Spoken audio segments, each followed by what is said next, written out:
कुछ सहन करना पड़ेगा, हो सकता है हमारे ऊपर कोई बात होगी इसलिए भगवान ने अच्छा ना किया। वो प्रेम।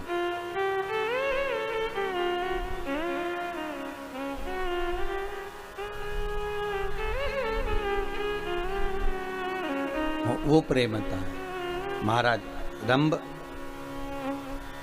तुम जिसको प्रेम से देख लोगे उसी के द्वारा संतान हो जाएगी। बस शास्त्र बहुत सुंदर बात कह रहा है, आप पड़ोसी के बच्चों से भी प्रेम कर लोगे ना तो वो जाके तुम्हारे लिए दूध की थैली ला देंगे। बोलो सही है कि गलत है?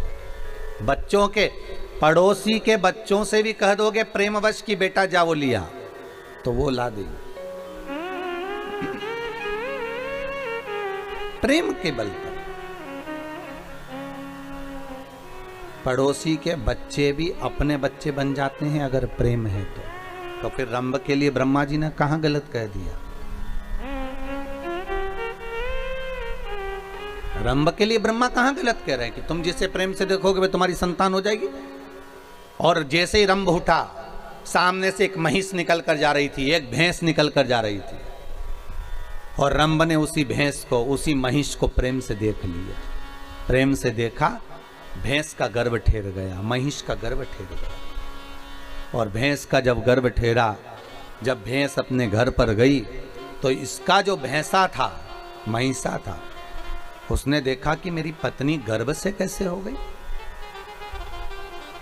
ध्यान लगाया उस महिषा ने, उस भैंसे ने, तो ध्यान में आया कि रंभ के दृष्टि से इसका गर्भ ठेर गया। और रंभ की दृष्टि से अगर गर्भ ठेरा तो इसको क्रोध आ गया। रंभ जा रहा था अपने घर की ओर, भैंसे ने, महिषा ने दौड़कर उस रंभ के प्राणों को हर लिया। जब रंभ के प्राण हर लिए, मर गया रंभ। रंभ का अंतिम संस्कार हो रहा था, चिता तैयार हुई, उस पर रंभ को रखकर जलाया जा रहा था, अंतिम संस्कार किया जा रहा था। उसी समय पर भैंस को लगा, महिष को लगा कि बताओ इसका पुत्र मेरे गर्भ में है, अर्थात अगर इसका पुत्र मेरे गर्भ में है तो मैं इसकी पत्नी हूं, और पत्नी का कर्म है कि पति के साथ सती हो जाए, तो क्यों ना मैं अपने पति के साथ सती हो जाऊं। और धधकती हुई अग्नि में, धधकती हुई चिता में वो भैंस, वो महिष कूद गई, और जैसे ही कूदी उसके गर्भ से एक बच्चे ने जन्म लिया जिसका नाम महिषासुर हुआ। क्या नाम पड़ा है? महिषासुर। एक बेटे ने जन्म ले लिया जिसका नाम महिषासुर हो गया। अब महिषासुर ने जन्म तो ले लिया, पर महिषासुर ने विचार करा कि देवताओं से द्वेष करूंगा तो मैं मारा जाऊंगा। महिषासुर ने सबसे पहले ब्रह्मा जी से तप करा, और ब्रह्मा जी का तप कर कर ब्रह्मदेव से कहा, ब्रह्मदेव मुझे वर दीजिए कि मैं मरूं ना। ब्रह्मा जी ने कहा ये तो हो ही नहीं सकता कि तुम नहीं मरोगे, मरना तो पड़ेगा। मृत्यु लोक में आए हो तो मौत तो निश्चित है। माता के गर्भ से जब तुम्हारा जन्म हुआ, नाल कटी, उसी समय पर लिख दिया गया था कि कहां मरोगे, किस जगह पर मरोगे, कौन सी तिथि, कौन सा पल, कौन सी घड़ी, कौन सी जगह,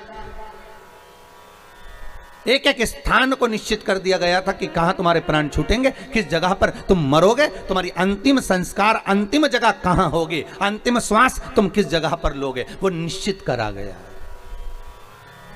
अंतिम पल, अंतिम घड़ी, अंतिम क्षण निश्चित किया गया।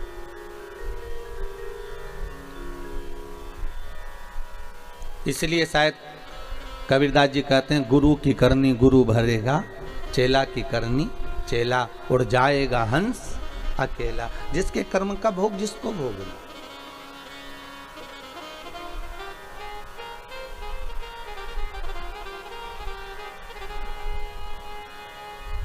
अपने कर्म का भोग अपने को भोगना, कोई दूसरा नहीं भोगना।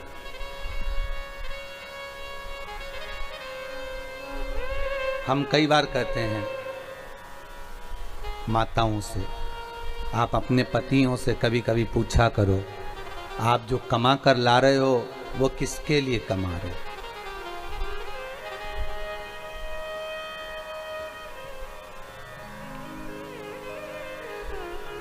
कभी कभी पूछ लिया करो, कुछ बिगड़ेगा नहीं। और पति बोले कि तुम्हारे लिए कमा रहे हैं, बच्चों के लिए कमा रहे हैं, तो पत्नी का फर्ज है कि पति से कह दे कि कमाओ, मना नहीं है, पर थोड़ा थोड़ा सत्कर्म भी करते जाओ। अभी इतनी भयंकर कोरोना महामारी चल रही है, कहीं बन सके तो थोड़ा पुण्यपन भी कर लें, थोड़ा सत्कर्म कर लें। थोड़ा धर्म कर लो। वावारी दुनिया मतलब की दुनिया में किसी का कोई नहीं। सुख के साथी हजारों हैं, जब दुख पड़ा तब कोई नहीं। जब दुख की घड़ी आती है, सबसे पहले जो अपने होते हैं ना, वो छोड़कर भाग जाते हैं।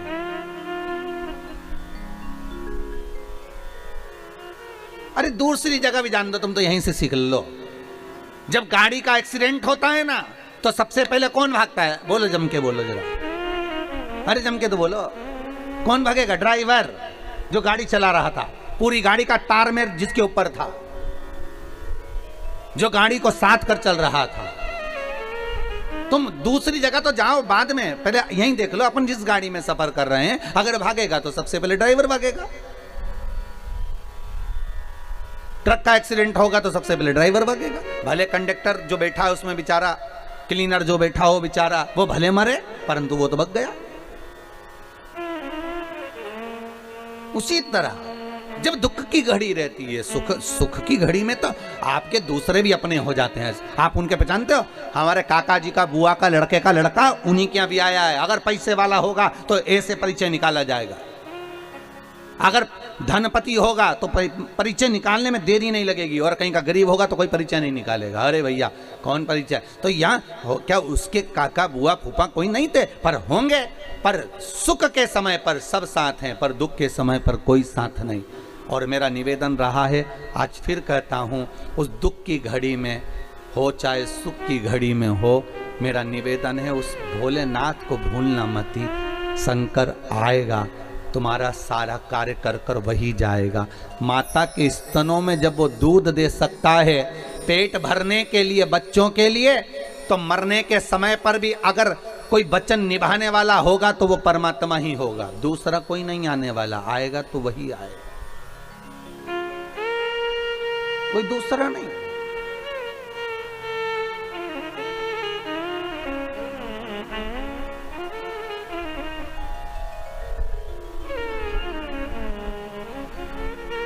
हम उसको साध लें। अरे कितना सुंदर कहा है ब्रह्मा जी ने, प्रेम करोगे तो किसी से भी तुम्हारी संतान की प्राप्ति हो सकती, प्रेम करोगे तो हो सकता है पराये भी अपने हो जाए। प्रेम के बल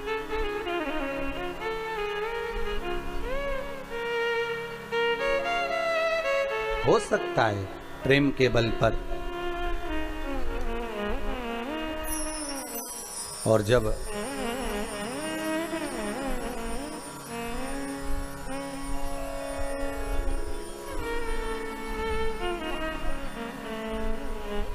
भगवान भूत भावन भूतेश्वर शिव की कथा कर रही है, ब्रह्मा से वर मांगा गया कि आप हमें वर दे दीजिए। तथास्तु ब्रह्मदेव कहते हैं मांगिए क्या चाहिए, बस मैं मरूं ना। तो ब्रह्मा जी कहे ये तो हो ही नहीं सकता, मृत्यु निश्चित है, वो मरना तो पड़ेगा, मृत्यु निश्चित है, पर भय खाकर मत मरना।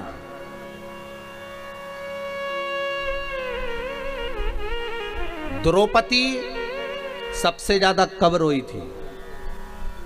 जिन्होंने भागवत सुनी हो तो उत्तर जरूर दीजिएगा।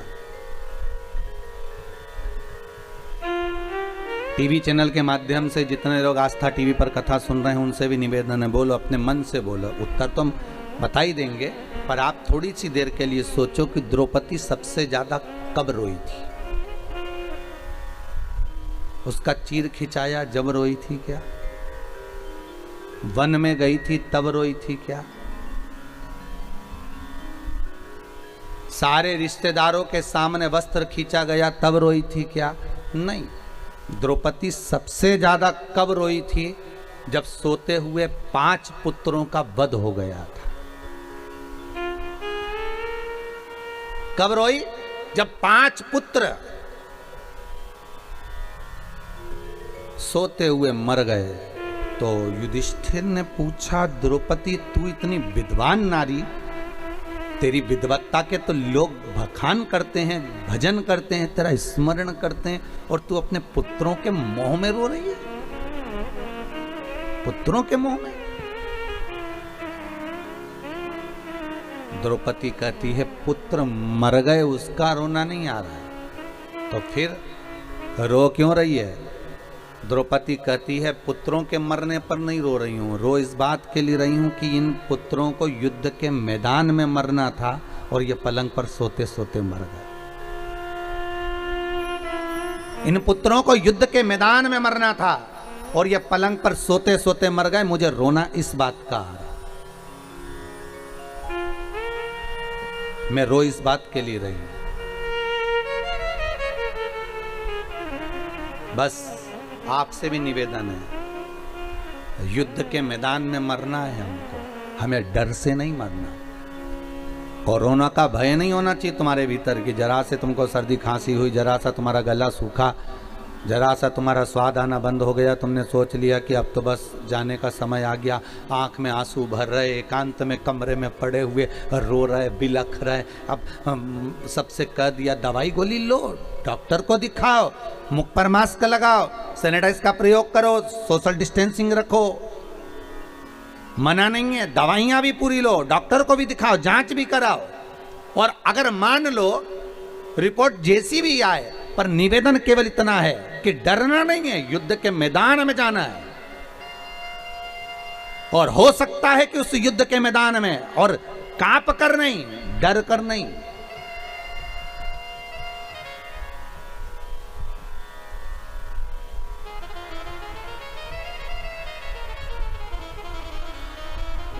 भय से नहीं जाना। होगा वही जो मंजूर है भोले होगा, जो मेरे शंकर के हाथ में होगा वही होगा। आप कितना भी, बस आप तो ये भाव रखो कि भगवान शिव आपके सम्मुख में आ जाए और शंकर का मैं गुणगान कर लूं, शंकर का मैं स्मरण कर लूं।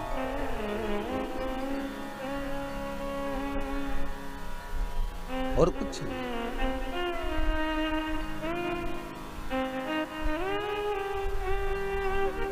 और जब शंकर का गुणगान भगवान ब्रह्मा जी कर रहे हैं, अरे महिषासुर मृत्यु निश्चित है, आएगी जरूर, तो महिषासुर ने भी कह दिया अगर मृत्यु निश्चित और आप कह रहे हो कि आएगी जरूर, तो फिर मुझे वर दीजिए, मांग तुझे क्या चाहिए? मरूं तो स्त्री के हाथ से मरूं, स्त्री के हाथ से। ब्रह्मा जी हंस दिए, मुस्कुरा दिए। जब कोई ऐसा वर मांगते हैं ना तो ब्रह्मा बड़े हंसते हैं। ब्रह्मा जी को हंसी इस बात की आती है कि 3 तरह से मरे हुए व्यक्ति को तो वैसे ही स्वर्ग नहीं है, ठीक है। एक पानी में डूब के मरा हुआ, एक सर्प का डसा हुआ, और एक स्त्री के हाथ से मरा हुआ। और ये वर क्या मांग रहा है कि स्त्री के हाथ से मर जाओ। तो ब्रह्मा तो वैसे ही खुश हो गए कि इनकी बुद्धि ना जाने कब फिर गई है। अगर मांगना ही था तो ये मांग सकते थे कि अगर मरूं तो भगवान शंकर का गुणगान करते करते मरूं, मैं भगवान का स्मरण करते करते मरूं, भगवान का भजन करते करते मरूं, भगवत नाम स्मरण करते हुए मरूं।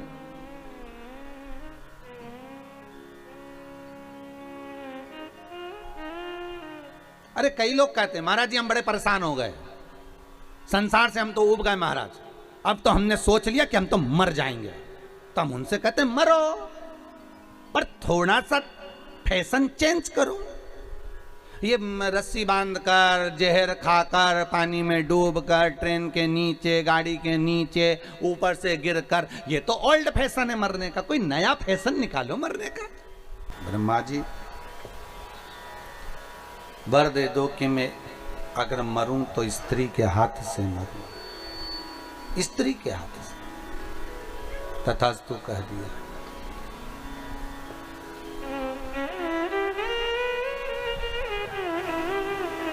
ठीक है,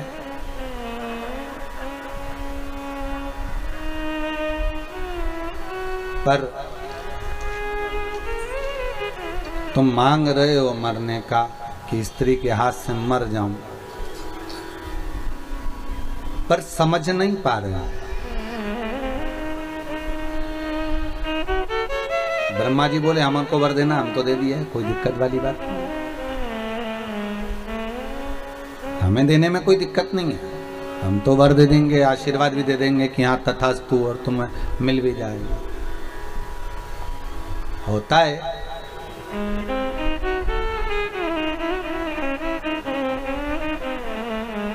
हमारा निवेदन पहले भी रहा, आज फिर कहते हैं, बेटे को कभी भी अपने माँ बाप से मांगना नहीं चाहिए। कब? जब कमाने लग जाओ, नहीं कमाओ जब तक आप अपने माँ बाप से मांग लोगे चल जाएगा, बट तुम जब कमाने के लायक हो जाओ, शरीर ऐसा हो गया कि तुम कमा सकते हो, नौकरी, सर्विस, धंधा पानी जो कर सकते हो कर सकते हो, फिर नहीं मांगना माँ बाप से। फिर प्रॉपर्टी, जमीन, जायदाद वो किसको दे रहे हैं ये उनके ऊपर, तुम्हारी मर्जी, पड़े जिसको दो।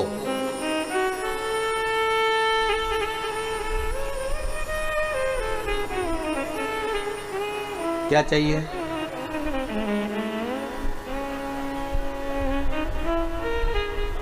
एक मां के दो बेटे, दोनों बेटे अपनी मां से कहते हैं, मां, हाँ बेटा क्या है, बोलो। तो मां बस आपसे कुछ बात करना है, कर लो, क्या कहना है वो बोलिए।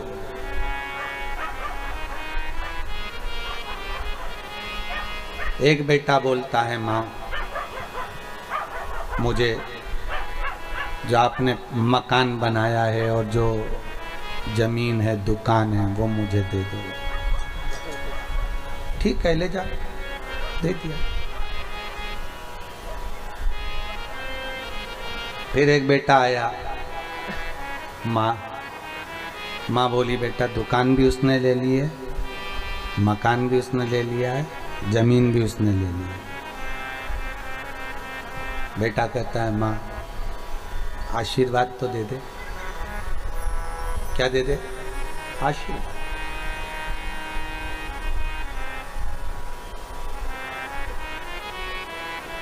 और तू मेरे साथ चल। माँ कहती है, उसने जब जमीन ली, मकान लिया, दुकान ली, तब मैंने कह दिया था कि ये सब मेरा है, मेरे जीते जी मेरा रहेगा, मरने के बाद तेरा रहेगा। इसलिए पिता के प्राण भी उसी मकान में छूटे हैं, इसलिए मैं उसी मकान में रहना चाहती हूँ। मैं तेरे साथ नहीं जाऊँगी, मैं उसी के साथ रहूँ। ठीक है माँ, आशीर्वाद तो दोगी, क्यों नहीं। तुझे कुछ नहीं मिला, पर ईमानदारी से कहती हूँ, मेरी जिंदगी का जितना मैंने पुण्य करा होगा, जितने मैंने व्रत करे होंगे, जितना उपास करा होगा, उसका भाग मैं तुझे दे देती हूँ, आशीर्वाद देती हूँ। परिवार में झगड़ा हो गया, अभी तक साथ थे, अब वो भाई जिसके पास कुछ नहीं था वो निकल गया। माँ आँख से आंसू बहाती रही, मैं तुझे कुछ नहीं दे पाई। कुछ मत नहीं माँ, पैदा तो किया है ना तूने, दूध तो पिलाया है ना तूने, परवरिश तो तूने करी है ना माँ, कोई चिंता नहीं। बेटा चला गया, किसी के यहाँ नौकरी करी, होटल पर बर्तन मांजे, फिर धीरे धीरे धीरे धीरे कार्य करते करते करते करते आज सेठ जी से कहा, सेठ जी मेरे घर में बर्तन नहीं है, आपके इतने सारे बर्तन मांजता हूँ, क्या एक गिलास मुझे पानी पीने के लिए दे दोगे? हाँ ले जा। सेठ जी भी दयालु था, उसने कहा एक गिलास से क्या होगा, 2-3 गिलास ले जा, थोड़े से बर्तन अंदर काले काले से पड़े हैं, वो किसी काम नहीं आ रहे होटल में, उसमें से उठा कर ले जा, लेके आ मेरे पास, दे देता हूँ। सेठ जी ने थोड़े बर्तन दे दिए, वो ले गया। धीरे धीरे धीरे सेठ जी ने अपने मित्र से कहा, अरे बहुत अच्छा लड़का है, 2 साल हो गए मेरे पास काम करते करते, कभी इसके मुंह से आवाज नहीं निकलती, बर्तन भी नहीं थे, मैंने दे दिए। अच्छा मेरे पास में कपड़े रखे हैं, दे दूं क्या लाकर? दे दे दे दे, कपड़े दे दे। फिर उसने दोस्त ने कहा, एक काम कर, अब ये बर्तन मांजता रहता है, एक काम कर मेरे यहाँ पर भेज दे इसको, मेरी कंपनी में चौकीदार बना देता हूँ, वॉचमैन बना दिया। वॉचमैन से फिर एक दिन सेठ जी का लड़का बीमार पड़ गया, कोई ताह नहीं, इसको गाड़ी चलाना आती थी, ये गाड़ी लेकर भागा, इसको सेठ जी के लड़के को ठीक कराया, सेठ जी के लड़के ने इसको ड्राइवर बना लिया। ड्राइवर से छूटा, समय आया, सेठ जी के लड़के ने कहा इतना अच्छा ईमानदार कहीं मिलेगा, इसको पार्टनर बना। पार्टनर बनाते बनाते एक दिन सेठ जी के लड़के का एक्सीडेंट हो गया, मर गया। सेठ जी ने इसको अपना पुत्र बना लिया, 22 फैक्ट्रियों का मालिक बन गया। वो जिसको प्रॉपर्टी दी थी उसके लड़के ऐसे नालायक निकल गए कि एक दिन शेयर मार्केट खेलने के लिए दोस्तों के साथ बैठ गए, डब्बे में सब गोल करिया और मालूम पड़े जो मकान था वो भी गिरवे रखा गया, जमीन थी वो भी गिरवे रखा गई, दुकान थी वो भी गिरवे रखा गई और एक दिन सारा बर्बाद कर दिया। अब लोगों से पैसे उधार मांग मांग कर घर चल रहा है। माँ अपने प्राण त्याग कर जा चुकी थी, भाई अपनी जगह था, वो अपनी जगह था। ईमानदारी से बोलो, दौलत काम आई कि आशीर्वाद काम आया? आशीर्वाद काम आया। भगवान के दरवाजे पर जाकर कभी मत कहना कि मुझे 1 लाख दो, कि 5 लाख दो, कि 10 लाख दो, कि 10 करोड़ दो, कि 20 करोड़ दो। भगवान के चरणों में जाकर कभी मत कहना कि मुझे इतनी संपदा देना। भगवान ना जाने तुम्हारे लिए कितना सोच कर रखा होगा, उस परमात्मा ने तुम्हारे लिए कितना सोचा होगा, कितना विचार करो। हाँ, बेटों की शादी नहीं होती, बेटियों की शादी नहीं होती तो चिंता बढ़ जाती है, कैसे होगी, ना जाने कब होगी, हमें चिंता लग गई। पिछली बार भी लॉकडाउन पड़ गया था, अब की बार फिर लॉकडाउन पड़ गया, बेटे की शादी कहां से होगी, बेटी की शादी। चिंता ना करना, जन्म उसने दिया है, भरण पोषण की जवाबदारी उसकी है। एक पक्षी रात को सोता है तो पेड़ की डाली को पंजे से पकड़कर सोता है, पक्षी जमीन पर गिरता है क्या? नहीं। जब वो सोने वाले पक्षी को जमीन पर नहीं गिरने दे सकता तो तुम्हें गिरने देगा क्या? विश्वास प्रबल रखना, पक्का रखना। अगर भरोसा है तो भगवान है, और अगर भरोसा नहीं तो मेरा शंभू भी नहीं है। दुनिया के लोगों को तो लगता है कि ये सियोर वाले मिश्रा जी ऐसी ऐसी कथा कहते, पत्थर कोई भगवान बना दिया है, शंकर के शिवलिंग के लिए इतना अनुष्ठान, इतना पूजन, इतना स्मरण, ये करोगे तो ये मिलेगा, ये करोगे तो ऐसा हो जाएगा। शंकर का इतना अनुमोदन।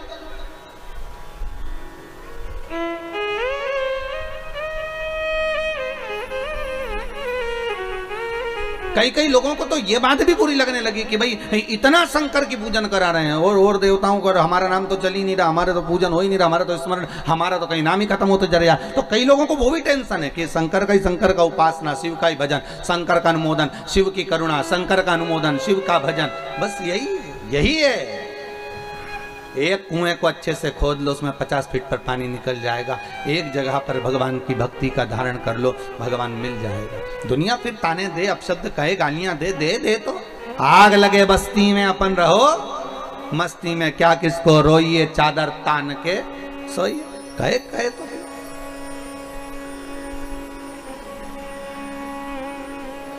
बोलेंगे लोग, बोलने वाले बोलते रहे, मांग ले तुझे क्या, मरना है निश्चित है, मृत्यु आएगी पक्का है, पर स्त्री के हाथ से मरूं, ठीक है। वही समय आ गया, आया समय।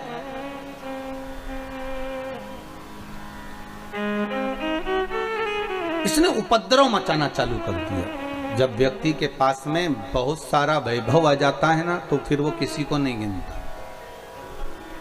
एक निवेदन रहा है, फिर करते हैं, घर में अगर धन आ जाए ना, नाव में अगर छेद हो गया, पानी भराने लगा, तो दोनों हाथों से उलीचकर पानी को बाहर फेंकते रहना, नहीं तो नाव उसी पानी के बोझ से डूब जाएगी।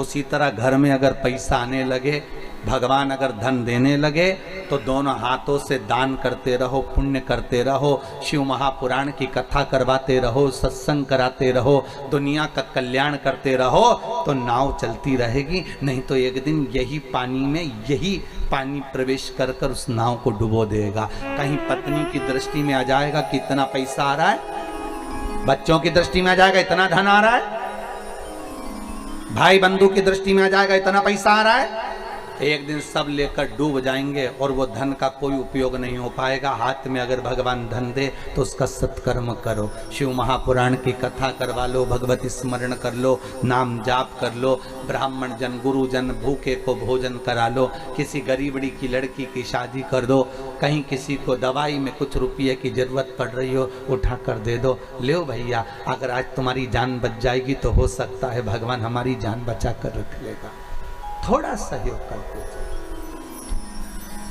कोई पढ़ना चाहता है और पैसा नहीं है तो तुम उसको पढ़ा लिखा दो, हो सकता है कभी तो याद करेगा, जब अच्छे पद पर पहुंच जाएगा तो कहेगा तो सही कि मेरे को किताब उसने दिलाई थी, मुझे उसने दिलाया। बुरे वक्त का एक एक पल व्यक्ति को याद आता है, याद रखिएगा। अच्छे वक्त में जो तुमने करा वो याद नहीं आएगा, पर बुरे वक्त में अगर जिसने साथ दिया होगा, जिसने कहा होगा। कई लोग कहते हैं महाराज जी हमारा बुरा वक्त चल रहा है, हमारा स्मरण, हमें इतनी तकलीफ चल रही, पर आपने जो बताया हमको फल मिला, आज हम भूल नहीं पाएंगे, हमारी जिंदगी से हम निकाल। अर्थात ये आपका पुण्य है, आपकी प्रबलता है, आपका स्नेह, आपकी करुणता है, आपका भाव है, आपकी निर्मलता है।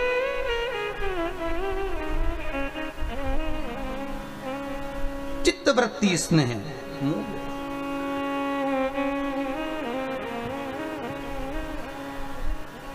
और आया समय, मृत्यु थी, स्त्री के हाथ से मरना था।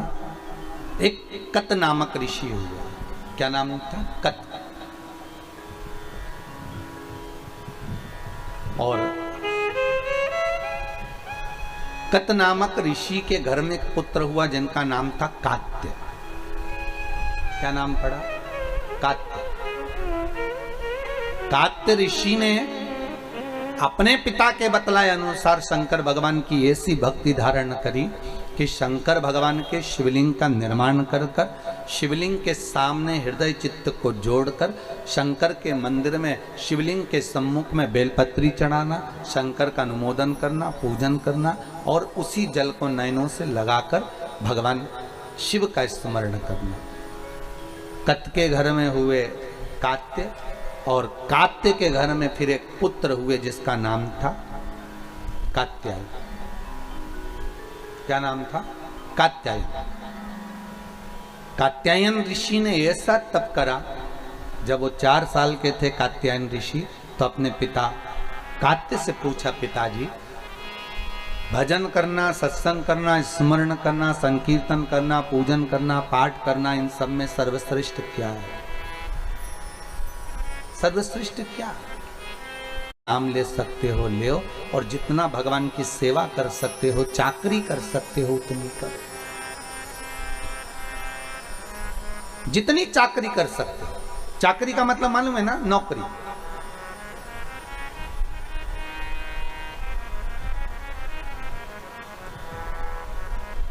भगवान के मंदिर में भी अगर आप जा रहे हो तो ये भाव रखकर जाना कि हम सेठ जी के घर में नौकरी करने जा रहे हैं। थोड़ा झाड़ू लगा दिया, पोछा लगा दिया,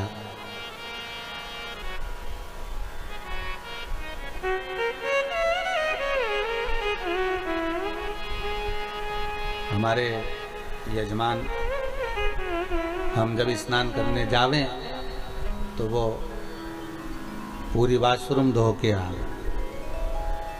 हमने भगवती महाराज जी से कहा कि यजमान को बोल दो, घर में कोई और सेवक हो तो उनको बोल दो, वो धो दिया करेंगे वाशरूम। पर यजमान खुद स्वयं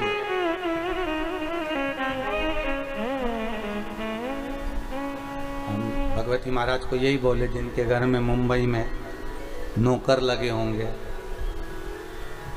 जिनके घर में मुंबई में सेवक लगे होंगे, कंपनी में और भी लोग काम करते होंगे, उनके यहाँ दूसरे काम करते होंगे, पर देखो कितना भाव है कि अगर कोई गुरुजन स्नान के लिए जावे तो वाशरूम भी वो स्वयं साफ करना। भाव देखिए, उसकी निर्मलता देखिए।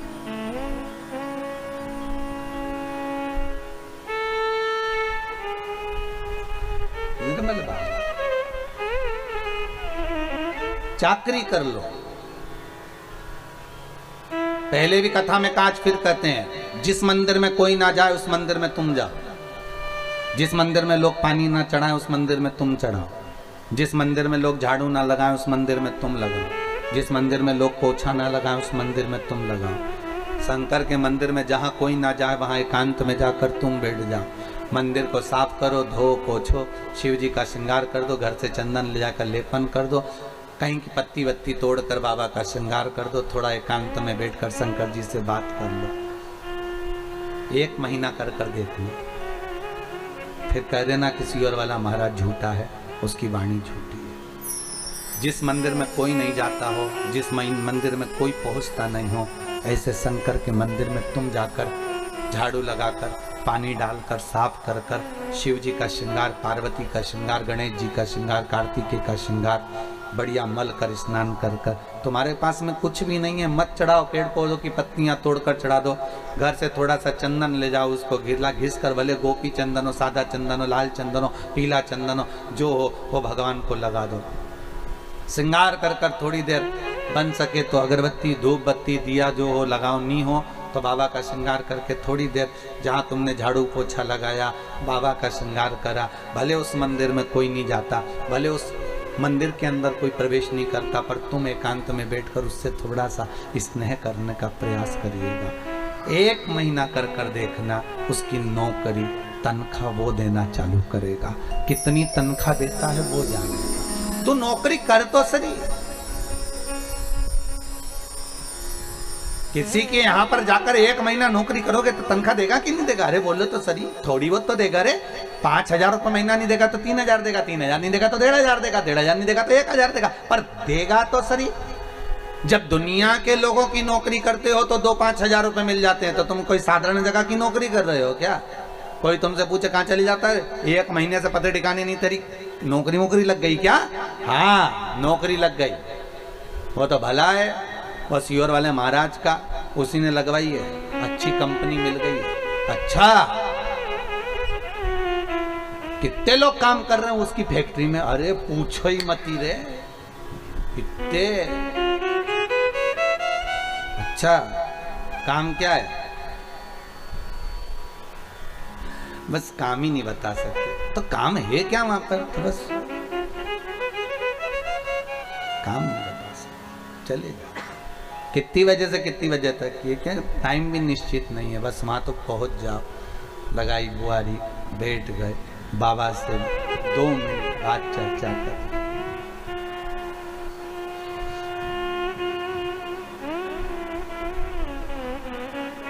2 मिनट बैठ कर आप बस बाबा से चर्चा कर लिए, स्नेह कर लिए, बोल दिए दिल की बात।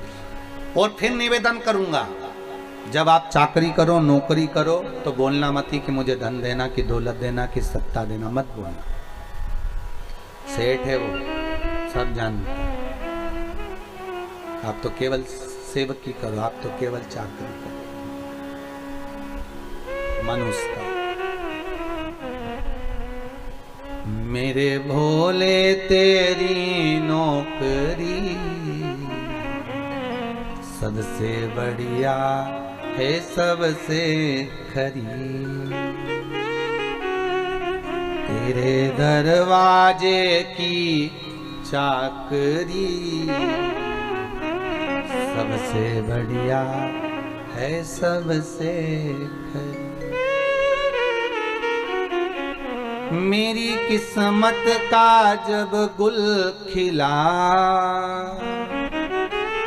तब जाकर के ये दर मिला। मेरी किस्मत का जब गुल खिला, तब जाकर के ये दर मिला। मिल गई मुझको चौखट तेरी, मिल गई मुझको चौखट तेरी, सबसे बढ़िया है, सबसे खरी। तेरे दरवाजे की चाकरी सबसे बढ़िया है, सबसे खरी।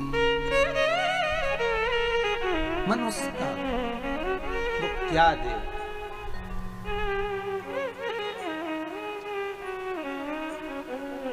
राजा मणिरत्न को देखो, कभी शंकर जी के मंदिर में नहीं गया, दरवाजे से निकलकर जाता था और हर हर महादेव बोलकर जाता था। क्या बोलकर जाता था? हर हर महादेव। राजा मणिरत्न दरवाजे पर से निकलकर मंदिर के अंदर नहीं जाता। तो रानी ने पूछा तो मंदिर के अंदर क्यों नहीं जाते? तो मणिरत्न ने कहा अगर अंदर जाऊंगा तो पंडित जी सेवा कर रहे होंगे। सेवा कर रहे होंगे तो क्या हुआ? पंडित जी सेवा कर रहे होंगे तो वो मेरे को देखेंगे तो सेवा छोड़ देंगे, क्योंकि मैं राजा, और राजा को देखकर सेवा छोड़ेंगे और मेरे सामने हाथ फैला कर कहेंगे महाराज हमको ऐसा दे दो। जब त्रिलोकी का नाथ त्रिकालदर्शी कैलाशी शंभू बैठा है और उसके सामने लोग मेरे हाथ जोड़े और मुझसे कहें कि मुझे ये दे दो, ये अच्छा नहीं लगेगा।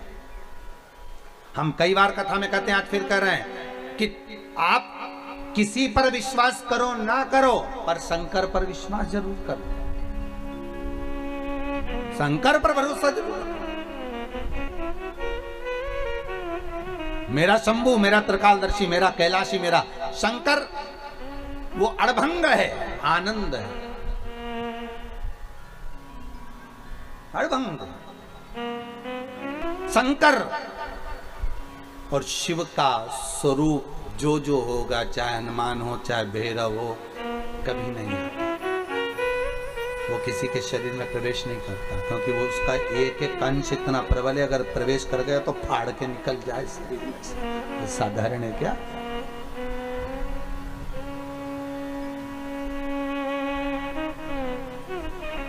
तो किसी ने पूछा ये क्यों नहीं आते?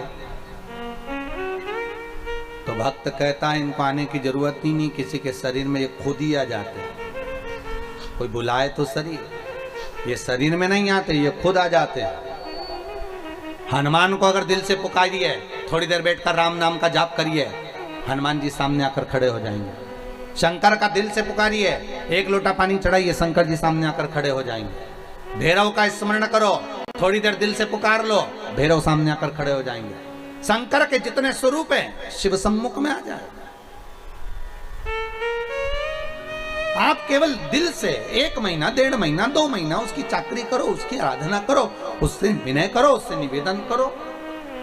अरे ये भी जाने दो, कितनी सुंदर बात है साहब, वो भी देखिए। एक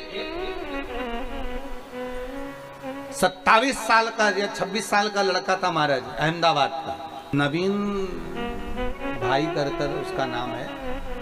देखो उसके मकान का नंबर वगैरह हमारे यहाँ सीहोर में लिखा होगा।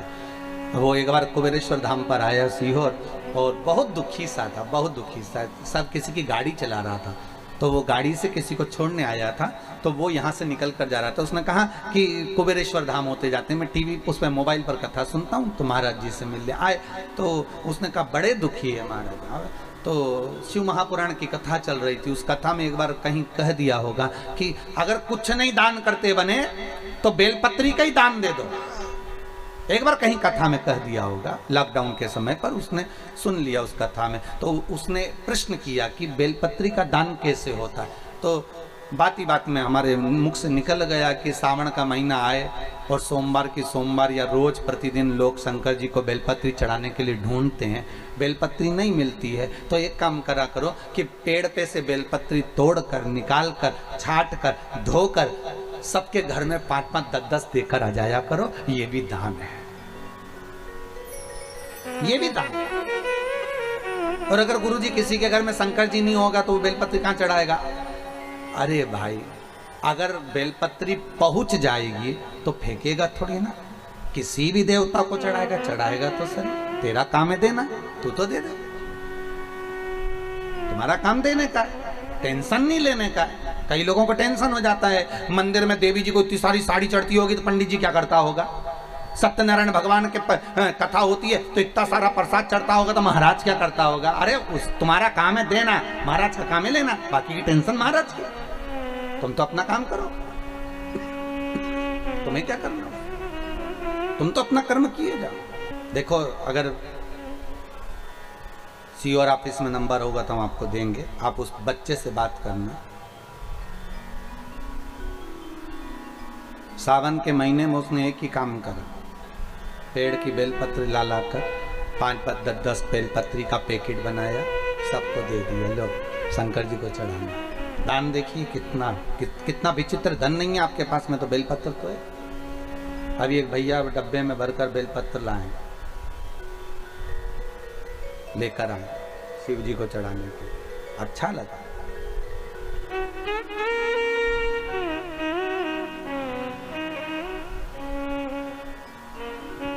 ये दान देखिए बेलपत्र का। उस बच्चे से कभी मौका लगे और आपको नंबर मिलेगा तो हम प्रयास करेंगे नंबर देने का। उससे बात करना कि उस दान से उसको क्या फल मिले। पहले दूसरे की गाड़ी चलाता था, अब खुद की गाड़ी चला रहा है, स्वयं की।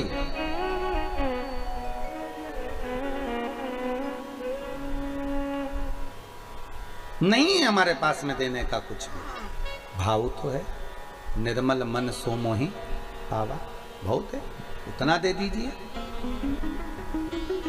बहुत। शिव महापुराण की कथा कहती है, एक भक्तन ऐसी थी,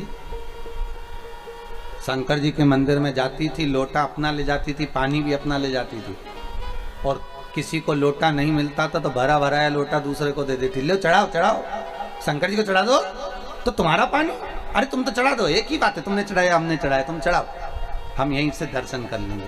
अपना लोटा भरा हुआ। और नहीं तो आज के जमाने में लोग लड़ाई कर ले, हमारा लोटा क्यों उठाया, हम पानी लेकर आए थे, हमारा दूध रखा था, हमारा दही रखा था, तुमने क्यों भगवान को चढ़ाया, तुमने क्यों थाली उठाई, तुमने क्यों फूल चढ़ाया। पर उसने कह दिया उठाओ, ले चढ़ाओ। एक भक्तन ऐसी भी थी।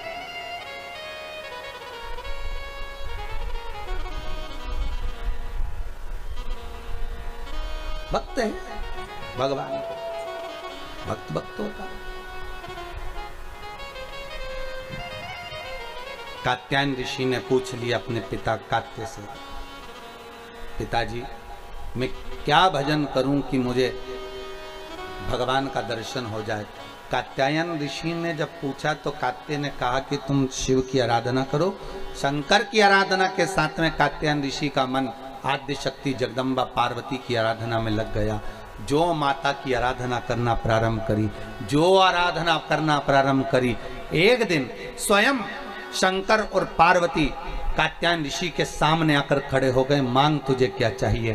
कात्यायन ऋषि ने कहा मुझे कुछ नहीं चाहिए, बस इतनी कृपा कर दो कि मेरे घर में ये आपकी जो अर्धांगिनी है, आपकी जो पत्नी है पार्वती, मेरे घर में बेटी बनकर आ जाए, बस इतनी कृपा कर दो, और कुछ नहीं चाहिए।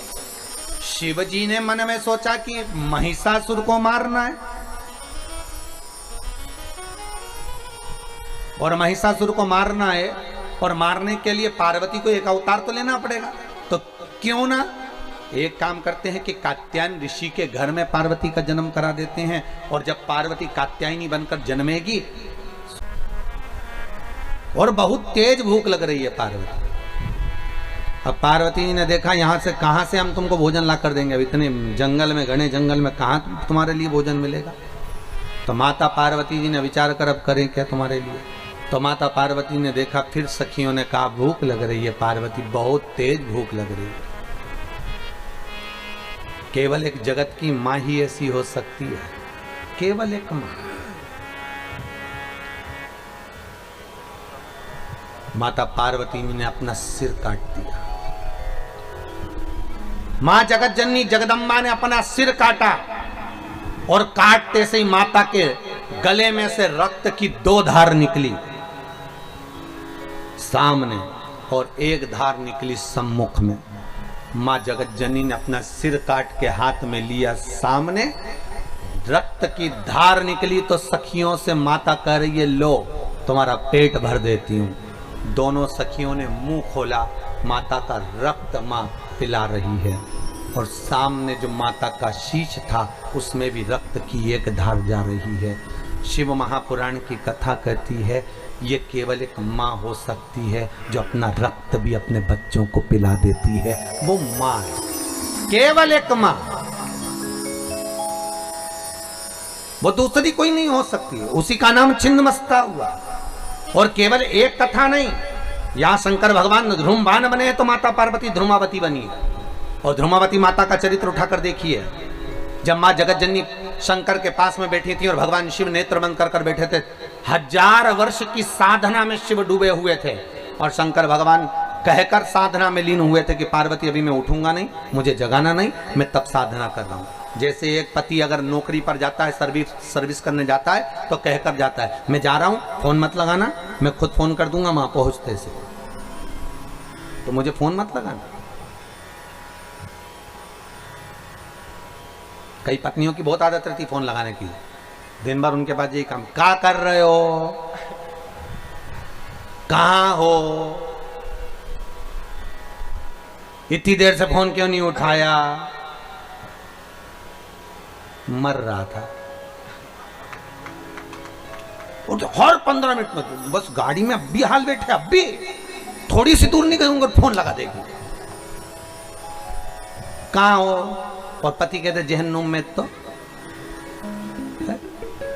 बेचारा अभी बैठा गाड़ी में, अभी गया है, थोड़ी तो सबर खा, अभी बोल के गया कि मैं जा रही हूं, पांव पड़ के गया दिल्ली का,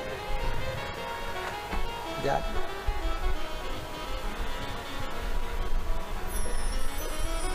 अब काम भी करने देगी कि फिर फोन लगा देता, गाड़ी से उतरे नहीं फोन, फिर थोड़ी देर में फिर फोन, फिर फोन।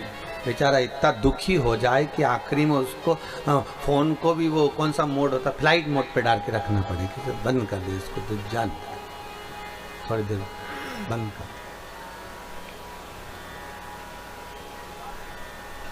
और फिर नहीं उठे फोन, और फिर बाद में उड़ जाए तो इतनी भयंकर गरजे, इतनी भयंकर।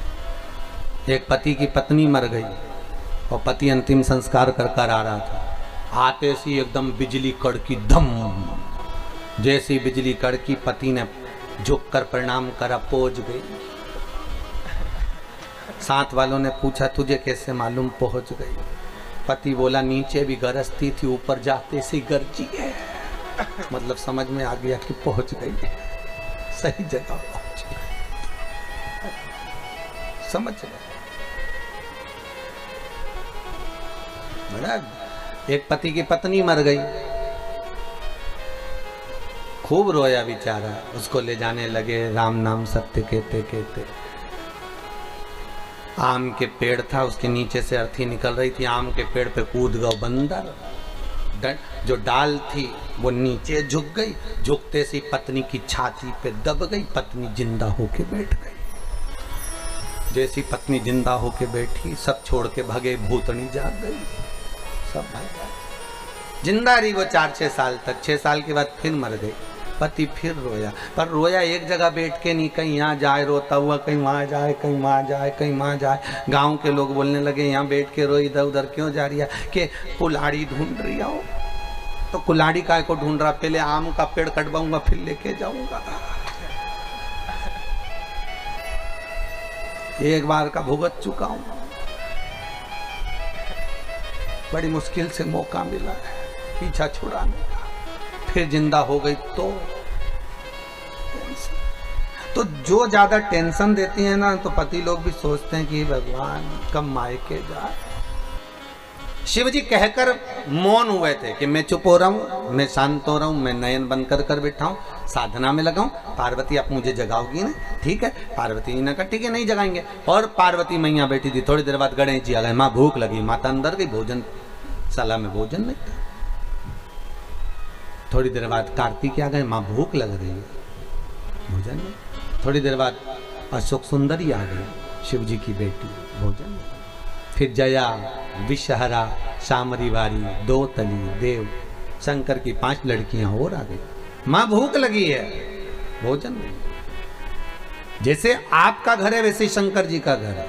कभी कभी अपने घर में भी कोई वस्तु नहीं रहती है, होता है कभी कभी। वैसे घर में बहुत सारा सामान पड़ा रहेगा, पर कोई अतिथि आएगा तो हो सकता है सामान ना भी मिले, ये तो समय की बात है। नहीं मिला, खूब जम के पुकारा गणेश जी ने, कार्तिकेय ने, जया ने, विषहरा ने, सामरी वारी, दौतली, देव, अशोक सुंदरी, सब ने पुकारा। माँ भूख लग रही है। माँ ने शंकर जी के ऊपर 1 लोटा पानी चढ़ाया। भोलेनाथ बच्चे भूखे हैं, आप नेत्र खोलिए, कहीं से भोजन की व्यवस्था करिए, कहीं से भोजन ला दीजिए। शिव जी नेत्र नहीं खोले।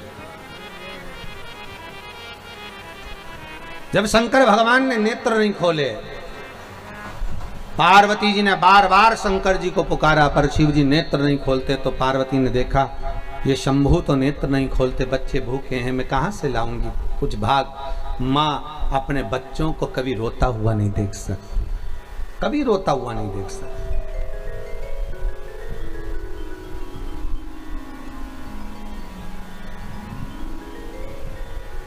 शिव जी को फिर चरण धोए, शंकर नहीं जागे। बेलपत्री चढ़ाई, नहीं जागे। पार्वती को क्रोध आ गया, शंकर भगवान को उठाया पार्वती ने, और पार्वती ने उठाकर शिव जी को मुख में निगल लिया।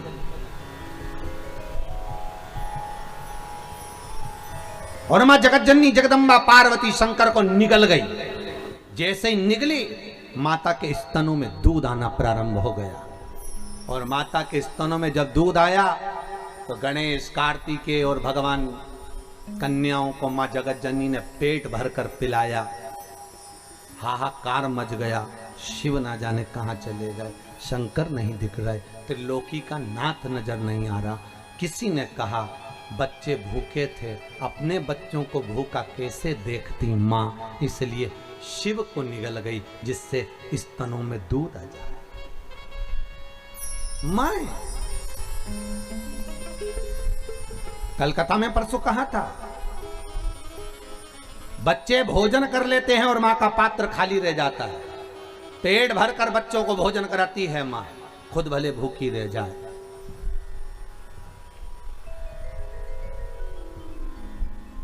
खुद भले भूखी रह जाए। भाव कहा है, माई के दुधवन जैसन कऊ मिठाई ना मिलई।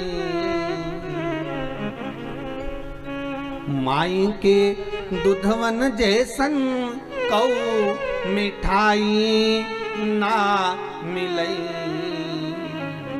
सब कुछ मिल जाता है दुनिया में, पर माई ना मिलई। सब कुछ मिल जाता है दुनिया में, माई ना मिलई। खुद गीले में सोती है, तुझे सूखे सुलाती। खुद भूखी रह जाती है, तुझे निवला खिलाती। माई के आशीष जैसन, माई के आशीष जैसन कऊ आशीष ना मिलई। सब कुछ मिल जाता है दुनिया में, माई ना मिलई। सब कुछ मिल जाता है दुनिया में, पर माई ना।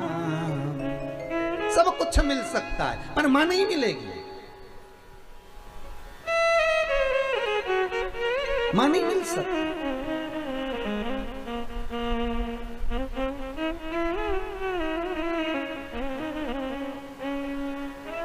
अरे भाई, करोड़ों की संपदा भी माता के चरणों में बांट दो तो भी कर्जा नहीं चुका सकते तुम। घर भर मोर छाले, हीरा मोतिया से नजर उतार दूं। अगर मन हो, संपदा हो तो भी बांट दोगे तो भी नहीं उसका आप कर चुका सकते। पार्वती मैया निकल गई शिव जी को, हाहाकार मच गया। शंकर कहाँ है? सबने पार्वती जी की स्तुति करी, हे जगत जननी, हे जगदम्बा, हे अम्बा, हे पार्वती, हे माँ कृपा करो, आप जगत धात्री हो, दुर्गा हो, आप कृपा करो। तब माता ने कहा क्या चाहते हो आप? शंकर को निकल गई, उन्हें प्रकट करिए। शिव को क्यों निकला आपने? पार्वती जी कहती है मेरे बच्चों का पेट कौन भरता? जगत में जाकर हाथ नहीं फैलाती, माँ अपना दूध पिलाकर बच्चों का पेट भरती है, इसलिए मैंने पेट भरा। माँ शिव को प्रकट कर दो। माता ने अपनी नासिका से, मुख से धुएं को निकालना प्रारंभ करा। शंकर भगवान ध्रुमवान बनकर प्रकटे, पार्वती मैया ध्रुमावती बन गई। माँ पार्वती का एक नाम हो गया ध्रुमावती और शिव जी बन गए ध्रुमवान। 10 अवतार में शंकर जी के पार्वती के साथ ध्रुमावना और ध्रुमावती का अवतार है। भगवान शिव ने कहा पार्वती तुम थोड़ी देर के लिए मुझे निकल गई थी, इसलिए तुम ध्रुमावती अगर बनी हो तो तुम बेधव्य रूप में पूजाओगी। पूरे भारत की भूमि पर केवल एक मूर्ति है ध्रुमावती की, वो भी दतिया और झांसी, दतिया के अंदर, झांसी के पास में दतिया में, जहां पर माता ध्रुमावती की पूजन होती है, जहां माता मंगलसूत्र नहीं पहनती, जहां माता लाल वस्त्र नहीं पहनती, जहां माता बिछुड़ी नहीं पहनती, हाथ में मेहंदी नहीं लगाती, मांग में सिंदूर नहीं भरती, बिंदी नहीं लगाती, वो ध्रुमावती माता है। भगवान शिव ने कहा पार्वती तुम थोड़ी देर के लिए मुझे निकल गई थी, इसलिए बेधव्य के वेश में पूजी जाओगी, इसलिए ध्रुमावती माता वैधव्यवती के रूप में पूजी जाती, इसलिए वहां पर सुहागन स्त्री अंदर प्रवेश नहीं करती। वहां लिखा हुआ है, आप लोग कभी दतिया गए हो दर्शन करने के लिए, झांसी के पास कभी दतिया जाएंगे तो वहां पर लिखा हुआ है ये ध्रुमावती का दरबार है, यहाँ पर सौभाग्यवती नारी अंदर नहीं आ सकती, वहां पर्दा डला रहता है, गेट बंद रहता है, वहां केवल पुरुष ही दर्शन करते हैं। पूरी दुनिया में एक ही मंदिर है ध्रुमावती माता।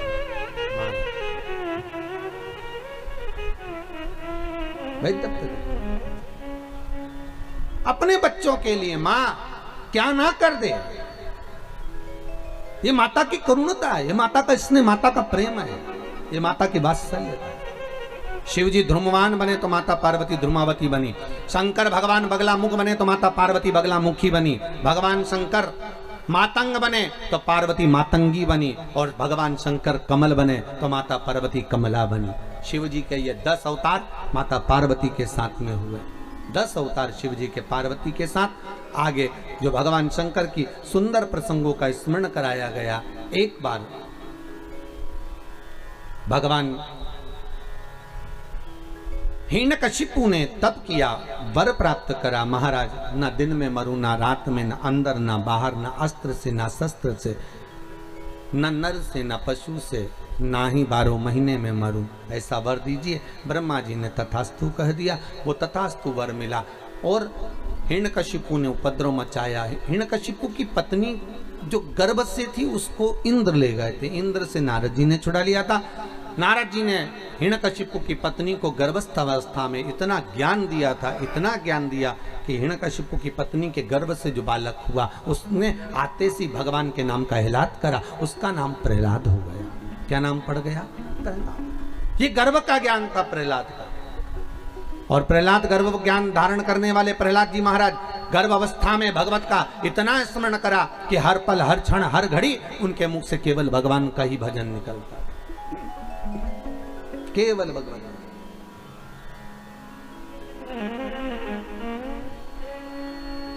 हर पल, हर घड़ी, हर पल, हर क्षण प्रहलाद के मुख से बस केवल नाम स्मरण।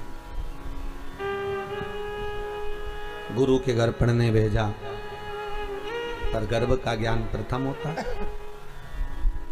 पहले गर्भवती माताओं के लिए घर की सास कहती थी थोड़ा सा भजन करा कर, बहुओं को बड़ा बुरा लगता है,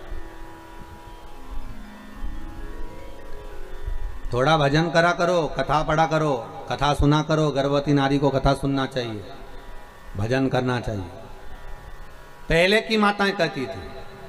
और आज के जमाने में डॉक्टर को दिखाओ तो डॉक्टर नहीं बोल देती बेड रेस्ट, पलंग पे पड़ी रहो, टीवी देखती रहो, दिन भर चरती रहो, बेड रेस्ट।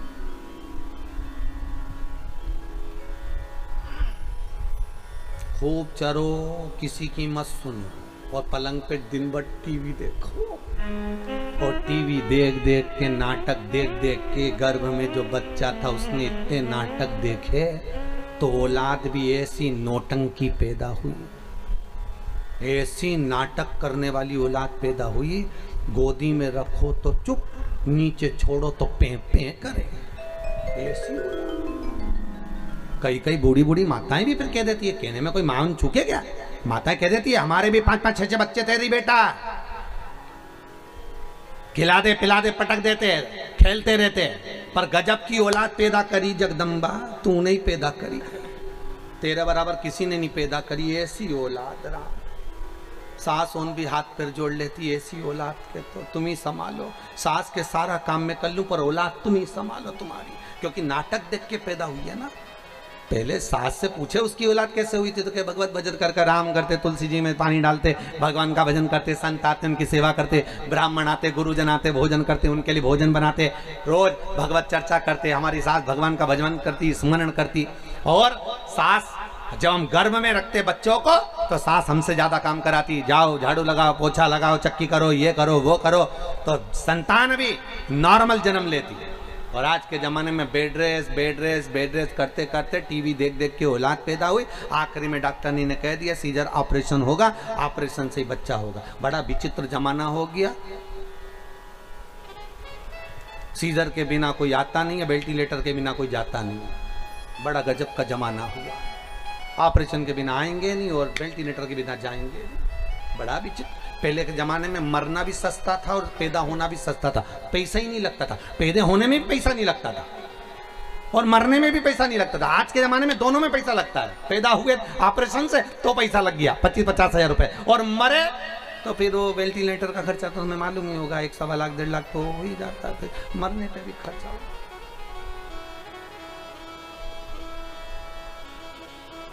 दोनों महंगे हो।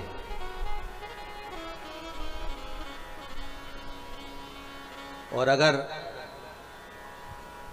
डॉक्टर को नहीं दिखाओ और अम्मा का कहना मान के रह जाओ तो पत्नियां पति के प्राण खा जाए। तुम तो पैसे जोड़ जोड़ के मर जाओ, हमारी तबीयत खराब, तुम तुम्हारी अम्मा के कहने पे चल रहा है, हमें डॉक्टर तक को नहीं दिखा रहा है, तो बेचारा गाड़ी पे बिठा के ले गया, बुलेट पे चल ले जाओ दिखाया।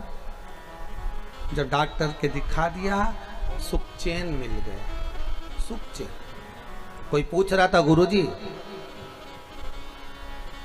बच्चों को इतनी बीमारी हो जाती है ना, जरा जरा से बच्चों को कभी सर्दी हो रही, कभी बुखार आ रहा, कभी सांस चल रही, कभी कुछ हो रहा, इतने बच्चे बीमार होते हैं। पहले तो होते ही नहीं थे। हमने कहा पहले बच्चे जन्म लेते थे दादी के घर में, नानी के घर में। बच्चे जहां पैदा होते हैं उसको उस जगह से लगाव होता है, उस जगह से लगा। नहीं तो ये जो कथा हो रही है मुंबई में हो जाती, पर ये जिस जगह में पैदा हुए उस जगह से लगाव होता है। बच्चे दादी के घर में पैदा हुए तो दादी से प्रेम होता है, नानी के घर में पैदा होते तो नानी से प्रेम होता है। तो जहां प्रेम होता है बच्चे दौड़ दौड़ के वहीं जाते। इसलिए पहले के जमाने में बच्चे दादी के घर दौड़ दौड़ के जाते थे, नानी के घर दौड़ दौड़ के चले जाते थे। आज के जमाने में बच्चे हॉस्पिटल में पैदा होते तो डॉक्टर सिस्टर से प्रेम बहुत होता है, इसलिए हर 15 दिन में लेके जाना पड़ता है। ये तो प्रेम की बात है, ले जाओ उनको दिखाने। और जैसे ही डॉक्टर की सीढ़ी पे चढ़े वो बच्चा ठीक, तुम देखना अच्छा ना दवाई ना भाई, डॉक्टर ने हाथ लगाया ना उतनी देर में बीमारी अच्छी हो जाती है, उतनी देर में बस। क्योंकि वो पैसा लगना है ना, वो पैसा लगा और तुम क्लीन हुए, तुम बढ़िया हुए, हो जाए। अब प्रहलाद जी महाराज ने खूब सत्संग भजन करा, कीर्तन करा, स्मरण करा, नाम जाप करा, इतना करा, खोलते तेल में डलवा दिया, अग्नि में पटकवा दिया, पर कुछ जाको राखे साइया मार सके ना कोई नहीं। अंत में पूछ लिया क्या इस खंबे में तेरा भगवान? हाँ। शाम का समय था, गदा का प्रहार करा, खंबा टूट के नीचे गिरा, नरसिंह भगवान प्रकट हो गए। जैसे ही नरसिंह भगवान प्रकट हुए हिरण्यकशिपु को पकड़ कर ले गए। ना नीचे मरे ना ऊपर मरे, ना अस्त्र से मरे ना शस्त्र से मरे, ना दिन में मरे ना रात में मरे, ना नर से मरे ना पशु से मरे, ना ही 12 महीने में मरे। भगवान नरसिंह बनकर प्रगटे, हिरण्यकशिपु को फाड़ दिया, हाथों को निकाल कर धारण कर लिया। हिरण्यकशिपु जैसे ही मरा, प्राण छूटे, नरसिंह भगवान आनंद कर गए। देवताओं ने पुष्पों की वृष्टि कर दी, आनंद समाहित हो गए। पर यहां तक की कथा तो भागवत में आपने सुनी है, पर भागवत के अलावा नरसिंह भगवान की कथा यहाँ क्यों लिखी गई उसका एक कारण था। भगवान नरसिंह को इतना क्रोध आया कि जहां जाते थे वहां तोड़ फोड़ कर जाते थे। बैकुंठ में गए तो बैकुंठ को तोड़िया है, ब्रह्मलोक में गए तो ब्रह्मा जी भग गए, इंद्रलोक में गए तो इंद्र जी भग गए, सारे सिंहासन तोड़ देते, सामान तोड़ देते। इतना क्रोध नरसिंह भगवान को भरा हुआ था, इतना क्रोध भरा था। सारे देवताओं ने जाकर भगवान शंकर के चरणों में निवेदन करा, हे शंकर, हे त्रिकालदर्शी, हे कैलाश शंकर भगवान कृपा करिए, ये नरसिंह भगवान का क्रोध शांत कर दीजिए। भगवान शंकर ने कहा, मैं शरम्भ पक्षी का रूप धारण करूंगा, उड़ते हुए जाऊंगा, नरसिंह भगवान को उठाकर अलखनंदा में ले जाकर डाल दूंगा, उनका गुस्सा शांत हो जाएगा। भगवान शरम्भ पक्षी का रूप धर कर गए। शंकर भगवान ने शरम्भेश्वर महादेव बनकर गए और उड़कर नरसिंह भगवान को ले जाकर पंजे में पकड़कर ले जाकर अलखनंदा नदी में डाला। तब जाकर उनका क्रोध शांत हुआ। शिव जी का एक नाम हो गया शरम्भेश्वर महादेव। कौन सा नाम पड़ा? शरम्भेश्वर। बोल शरम्भेश्वर भगवान की। किसी के क्रोध को शांत करने के लिए शरम्भेश्वर महादेव का स्मरण किया, क्रोध शांत करना। कभी कभी ब्लड प्रेशर भी अगर ऊंचा जाता हो तो काली तिल्ली शंभेश्वर महादेव का नाम लेकर शिवजी पर चढ़ा देने पर भी ब्लड प्रेशर कंट्रोल में रहता, हाई नहीं होता। शंभेश्वर महादेव। अगर काली तिल्ली भी नहीं हो तो केवल शंभेश्वर महादेव की एक माला रोज प्रतिदिन कर लो तो भी ब्लड प्रेशर बीपी लेवल में रहता है हमारा। शंभेश्वर महादेव, भगवान शिव शंभेश्वर महादेव बने। आगे सुंदर व्याख्यान वर्णन आया श्री तुमरुका जी से। चंचुला देवी ने कहा कि वो 12 ज्योतिर्लिंग का स्मरण कराएं, जिसको सुनकर मेरे पति को मोक्ष पद प्राप्त हो। कथा श्रवण कराई। प्रथम नंबर पर सोमनाथ जी का व्याख्यान वर्णन किया। दक्ष प्रजापति का श्राप लगा था चंद्र को कि तुम एक पत्नी में स्नेह रखते हो, बाकी की पत्नियों को देखते तक नहीं, तुम्हारी काया छिन्न होगी। काया छिन्न हुई। चंद्रदेव ने जाकर देवऋषि नारद से पूछकर भगवान का अनुमोदन करा।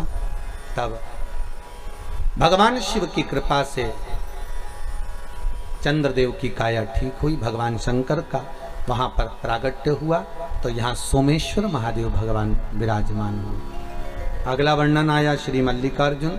कार्तिकेय बाबा रुष्ट होकर चले गए थे, जिनको मनाने के लिए माता पार्वती शिव ने जाकर मनाया श्रीशैलम पर।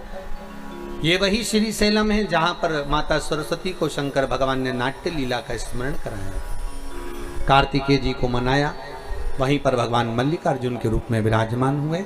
तीसरा वर्णन आया है महाकाल। दूषण नाम के राक्षस संहार भगवान शंकर करने के लिए पधारते, पर शिवजी ने देखा इसको वर है, ये 84 रूप रख सकता है। तो भगवान शंकर ने देवताओं से कहा, ब्राह्मणों अगर तुमको अपने बच्चों के प्राण बचाना है तो तुम्हें मेरी बहन को बुलाना पड़ेगा। शंकर जी की एक ही बहन थी जिसका नाम था क्षिप्रिया। क्या नाम था? क्षिप्रिया। शिवजी ने कहा अगर क्षिप्रिया आएगी तो मैं इस दूषण नाम के राक्षस को जब मारूंगा तो इसका रक्त पानी में गिरेगा तो रूप नहीं रख पाएगा। तो क्षिप्रिया को बुलाया। क्षिप्रिया श्रृंगार करने गई और क्षिप्रिया श्रृंगार कर कर पानी के रूप में आती। उससे पहले शंकर जी ने दूषण नाम के राक्षस को मारा, उसके 84 रूप हो गए। क्षिप्रिया नहीं आ पाई। क्षिप्रिया नहीं आई, देवताओं ने फिर आवाहन करा तो क्षिप्रिया पानी के रूप में बहकर छिपरा के रूप में आई और आते से ही भगवान शंकर के 84 खंड कर दिए। और 84 खंड भगवान शंकर के करे तो भगवान 84 रूप धारण कर कर दूषण नाम के राक्षस का संहार करे। पूरी भारत की भूमि में केवल उज्जैनी नगरी कैसी है, छिपरा का तट, जहां पर शंकर भगवान अपनी बहन क्षिप्रिया के साथ में विराजमान है और 84 रूप में विराजमान। 84 महादेव छिपरा के तट पर विराजमान। भगवान कालों के काल महाकाल बने। अगला वर्णन आया ओमकारेश्वर। विंध्य नामक पर्वत के लिए भगवान ओम का नाद करते हुए स्मरण कराए। भगवान ओमकारेश्वर के रूप में विराजमान हुए। अगला वर्णन आता है श्री केदारनाथ जी। भगवान नर नारायण के कहने पर वहाँ पर विराजमान होते हैं, आशीर्वाद देते हैं। फिर अगला वर्णन आया भीमा शंकर। कुंभकर्ण की धर्म पत्नी करकटी के गर्भ से एक बेटे ने जन्म लिया जिसका नाम भीम था। उसको मालूम पड़ा कि मेरे पिता को देवताओं ने मारा, देवताओं से बदला लिया। भगवान शंकर की याचना देवताओं ने करी, तब जाकर भगवान शंकर आकर भीम का संहार करे। शिव जी का नाम भीमा शंकर हुआ। अगला वर्णन आया है काशी विश्वनाथ, जिनका चरित्र आपको पहले भी सुनाया। मनु शत्रुपा ने तत्कर कर शिव जी का आवाहन करा। शनि महाराज ने शिवलिंग की स्थापना करी। काशी में आकर भगवान विराजमान हुए विश्वनाथ बनकर। अगला वर्णन आया है त्र्यंबकेश्वर। गौतम बाबा पर गौ हत्या का दोष लगा। माता अहिल्या ने पुकारा भगवान ब्रह्मा विष्णु महेश को। भगवान 3 लिंग के रूप में विराजमान हुए, त्र्यंबकेश्वर के रूप में विराजित। गौ हत्या के दोष से मुक्त करा। अगला वर्णन आया है श्री वैद्यनाथ जी। रावण भगवान शिव को लेकर जा रहे थे। संध्या होने के कारण आदि कर्म करना था, शिव जी को भूमि पर रख दिया, उठे नहीं, भगवान वैद्यनाथ के रूप में विराजमान हुए। अगला वर्णन आया है नागेश्वर। भगवान दारुक नाम के राक्षस का संहार करने के लिए भगवान नागेश्वर बनकर प्रकट हुए।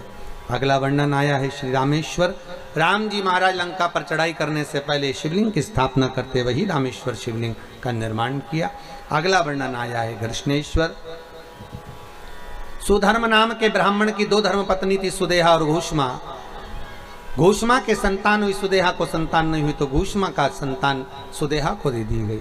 सुदेहा ने उसको पाल पोस कर बड़ा करा, बच्चे का विवाह कर दिया। बहू आ गई, बहू को मालूम पड़ा कि मेरी असली सास तो घूष्मा है। सुदेहा को पूछना बंद कर दिया। घूष्मा को पूछने लगी, सुदेहा को बुरा लगा। सुदेहा ने अपने पुत्र के टुकड़े कर दिए, कपड़े में बांधकर तालाब में फेंक दिए। घूष्मा का नियम था, प्रतिदिन शंकर जी का शिवलिंग का निर्माण करती और तालाब में विसर्जन करने जाती। आज तालाब में विसर्जन करते समय घूष्मा को लगा मेरे पुत्र का मैंने दर्शन नहीं करा। मरा हुआ पुत्र तैरता हुआ बाहर निकल कर आ गया। घूष्मा के बेटे को भगवान शंकर ने जीवित करा। शिव जी का नाम कृष्णेश्वर महादेव हो गया। ऐसे ओघड़दानी त्रिकालदर्शी कैलाशी शिव के 12 ज्योतिर्लिंग के प्रसंग को जब सुना, प्रेत योनि से बिंदुक छूट गया। भगवान शंकर ने अपनी रुद्राक्ष की माला उतारकर तुमरुका जी को प्रदान कर दी। मस्तक के बेलपत्र उठाकर शिव पोथी को समर्पित कर दी।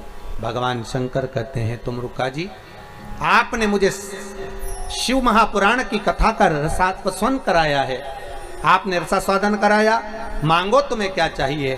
तुमरुका जी कहते हैं, बस भोलेनाथ इतनी कृपा कर दो, शिव महापुराण पर जितने दिन तक बेलपत्र चढ़े वो औषधि का काम करे, और विराम के दिन जब बेलपत्र चढ़े तो वो कुबेर का भंडार भरे, लक्ष्मी का भंडार भरे। ऐसी कृपा दृष्टि बनाकर रखी। भगवान ओघड़दानी त्रिकालदर्शी कैलाशी भूत भावन भूतेश्वर भगवान शंकर की ऐसी करुणा, ऐसी कृपा विश्वनाथ की। आज शिव महापुराण पर चढ़ी हुई बेलपत्र आप सब जो प्राप्त करेंगे वो लाल वस्त्र में आनंद से उसको संजो कर रखेंगे। बाबा कुबेर का भंडार भरने वाले, आनंद देने वाले। शिव महापुराण की ये कथा भाव भक्ति से, आनंद से आज विराम की ओर जा रही है।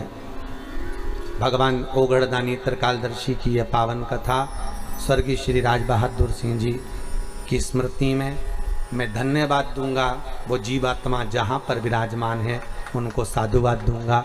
आपके पुत्रों ने, पुत्र वधुओं ने आज जो कार्य करा है शिव महापुराण की कथा को करवाकर संपूर्ण गांव को तो तारा ही सरी, संपूर्ण विश्व को भी तार दिया। ऐसे पुत्र वधुएं साधुवाद की पात्र हैं। उनकी माताजी श्रीमती देवी बिंद्रा देवी जी को भी मैं बहुत बहुत धन्यवाद देता हूं कि आपके द्वारा जो पुत्रों ने जन्म लिया बड़े साधुवाद के पात्र हैं। पुत्र वधुएं, पुत्र जिन्होंने इतनी सुंदर शिव महापुराण की कथा का रसास्वादन करवाया, भगवान शंकर की कथा का स्मरण करवाया। और मैं साथ में साधुवाद दूंगा इस परिवार के बड़े चाचा जी को, श्री राजकरण सिंह जी को, जिन्होंने इस परिवार को बांध कर रखा, संजो कर रखा है। पूरे परिवार में अगर आज भी एनर्जी देने वाले हैं, बल देने वाले हैं, तो श्री राजकरण सिंह जी चाचा जी को भी साधुवाद देता हूँ। जिनका प्रेम, जिनका त्याग, जिनकी वात्सल्यता इस परिवार के लिए प्रथम है, प्रबल है। साथ में मैं धन्यवाद देता हूँ सभी भाइयों को। ब्रजराज जी हैं, उदयराज जी हैं, बहिराज जी हैं, विजयराज जी हैं, रामराज जी हैं, हंसराज जी हैं, और रौनक सिंह जी, आदित्य सिंह जी, अक्षित सिंह जी, युवराज सिंह जी, ओम सिंह जी, अर्पित सिंह जी, और पांडे तारा के सभी श्रोता भाई बहन, चंदेलेपुर के वनरानी से जो भी भाई बंधुओं ने इस पावन कथा का रसास्वादन करा है और बाहर से आकर इस कथा को श्रवण करा है, उनको भी साधुवाद। टीवी चैनल के माध्यम से, आस्था चैनल के माध्यम से, फेसबुक यूट्यूब के माध्यम से जितने श्रोता भाई बहन इस पावन शिव महापुराण की कथा का रसास्वादन कर रहे हैं, अपने अपने घरों में बैठकर इस पावन कथा को सुन रहे हैं, उन सभी को साधुवाद देता हूँ। दिल से आपने इस कथा को श्रवण किया है तो विश्वास रखिएगा, दिल से मेरा भोलेनाथ भी देने में कमी नहीं रखेगा। भगवान शंकर ओगड़दानी अवश्य देगा। भाव भक्ति से कथा का रसास्वादन जब किया, चंचुला देवी ने निवेदन करा भगवान शिव से, पार्वती से, हे जगत जननी, हे जगदम्बा, हे करुणा करने वाली माँ, कृपा करिए, मैं बेधव्य थी इसलिए शिव महापुराण की यजमान नहीं बन पाई, पर माँ ऐसी कृपा कर दो कि अब मेरा सौभाग्य अमर कर दो।